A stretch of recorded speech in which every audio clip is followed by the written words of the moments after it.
Hello, this is Tracy from Inspired Chi, and I have missed you guys. I am sorry it's been so long since we've had a video together. Today I'm going to be focused in on two really cool aspects. One of them being that we are finally out of Mercury retrograde as of Monday, October 18th. Hallelujah. That was a tricky one, lots of lessons to be learned, but hopefully there was a lot of healing that took place. And hopefully whatever misunderstandings may have taken place during that time can now be resolved. Also, we have the full moon in Aries, October 20th, which you'll probably even be able to see tonight as I'm recording this on the 19th.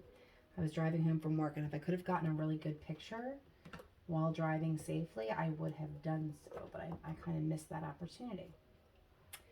Anyway, if you are new to the channel, welcome. If you're returning, welcome back. And we're going to be doing a reading with all major arcanas today. Not when we do our clarification, but as far as the piles, if you've chosen 1, 2, or 3, whatever you're resonating with, if you wanted to look at the thumbnail with this video, I think I actually have them as bottles, just whatever you're feeling drawn to, pile 1, 2, or 3, make sure you know that coming into the reading so that you're going to the corresponding video where your messages are. This is a group reading, so not every message will resonate with you entirely, but hopefully some pieces of it will resonate with you in your situation, and you can get a message from Spirit to be helpful during this time, as the veil is very thin.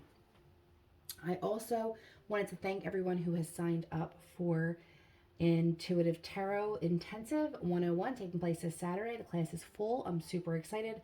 I wanted to do this in the beginning of 2020, and you know, everything kind of went to hell in a handbasket, and here we are doing it now. So there's always the perfect time. Things happen for a reason. I'm really excited about this class, and I am really looking forward to presenting more classes in the future. So that's kind of why I was taking a little bit of a sabbatical, as well as the fact that you guys keep me very busy this time of year. So thank you for that as well.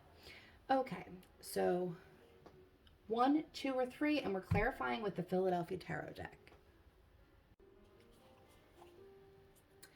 Okay, twos, I don't know who's coming out stronger, the 1s or the 2s. I haven't gotten to the 3s, but these are some really beautiful cards at the start. Now, we're using 3 different decks, and we are using a major arcana in that deck just to see a different blend and different messages that come through in the different styles of deck. We are going to be clarifying with the Philly deck. That's the whole deck, not just the major and the minor. But let's start out with a lot of, this feels very romantic to me. It doesn't have to be. Take it how it resonates for you. This could be in a career that you love or something like that, but it does feel starting off very romantic, okay? Or this could be a business partnership, because the first card we're getting is the Lovers, which again doesn't have to be a romantic or sexual relationship, because we're looking at this and this is, what's the first thing that you think there, right? Birds of a feather. We have the Lovers card towards the sun, beautiful energy of lovers, beautiful energy of partnership, okay? Next to it, we have the Star card, and that is hope. This is a deck designed by my friend Jerry. I will put the link to his cards below. I really do love this.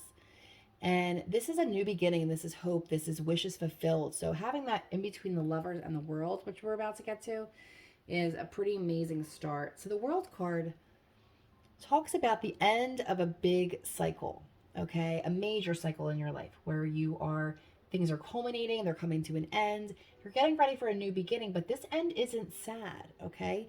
It's just the ending of a really big chapter in your life for something more exciting, or the next step in that. Again, if this is resonating for you romantically, you could be taking a big step in your relationship. There is a new beginning. There is wishes fulfilled. This is kind of like moving to the next level, kind of looking at it from the world space of everything that you've been through, everything that you've accomplished, leaving that behind to get to the next level and move on together. So I love that. We're going to take 7 cards from this deck.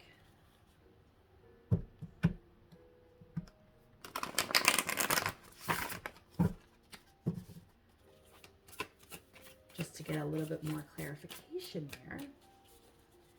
Okay.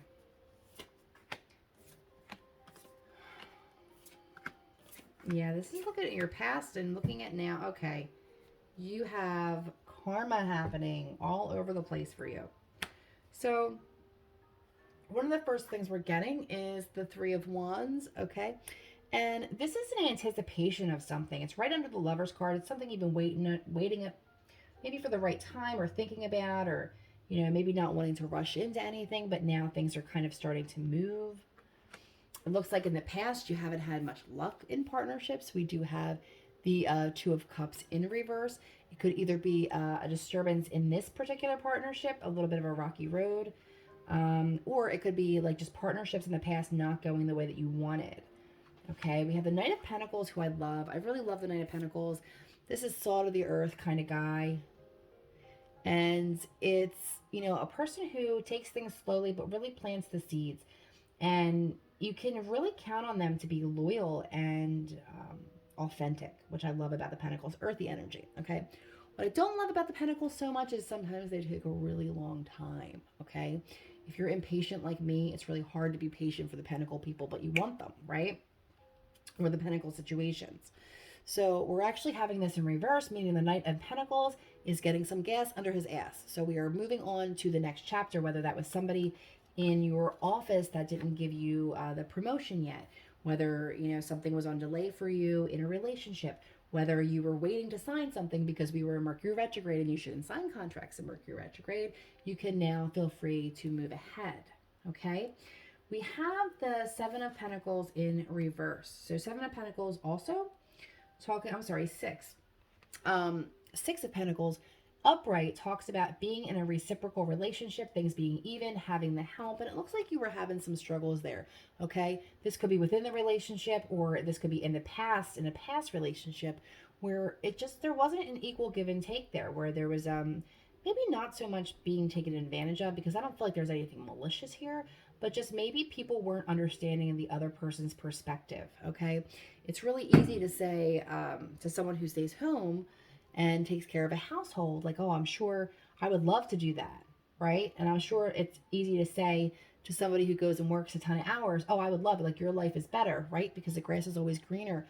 But ultimately, everybody has their own perspective, and you should never take that away from another person. And that's what it feels like happened here to you. Then we have the Ace of Swords, which is speaking up, okay? Speaking your truth. Light bulb idea, having an epiphany. So all this energy is coming in here. There is going to be movement, but there is going to be some feet dragging here, okay? And it all seems like it's all in your headspace, okay? Because we have the Eight of Pens, really, which is more to do with swords in this particular deck. And that's just really being wrapped up in your headspace. Is the situation real? Are you imagining this? Is this your anxiety? This feels more like your anxiety than a current situation. However, like I expressed earlier, if you've had trouble in this relationship and there were some problems in the past, that might be where you're having a little bit of feet dragging, okay? But it does ultimately look like the good cards went out here and the energy is a lot better. So again, if this is one relationship that was having some trouble and has been improved, or if this is just leaning to things that happened in your past, and then you can now look at things and be happy to move forward, okay? Nothing toxic. The underlying card here you have is Judgment, which is the sum of all your things. If you've been a good karma kind of soul, then you can expect something to turn around. This Lover's card, this hope, this wish fulfillment, ending this chapter, starting something new and beautiful. On the other hand, if you haven't been the best, and I don't mean just little things that we torture ourselves about, if you have just been in the wrong for a while and you know that it's time to change, it may be time to pay the piper around this full moon, okay? And sometimes it can be a relief to let go of those burdens that we directly cause ourselves by our own limitations or our failings as humans, okay? Or lessons. I don't like to say failings. I shouldn't say that. They are lessons. We all have them. But overall, it looks like you do have a new start in your life. There's a lot of hope there. There is a bond here between, like I said, either lovers or partners in some way, because we have two birds of a feather, and you are wrapping up a beautiful chapter. Like I said, there was some turmoil. There was something you were anticipating that was maybe taking too long, but don't get wrapped up in your head because it's taking too long. Have a little bit more patience because things are going to shake out for you over the next few weeks. Okay, so I hope that was helpful. I hope that resonated. Have a happy moon cycle.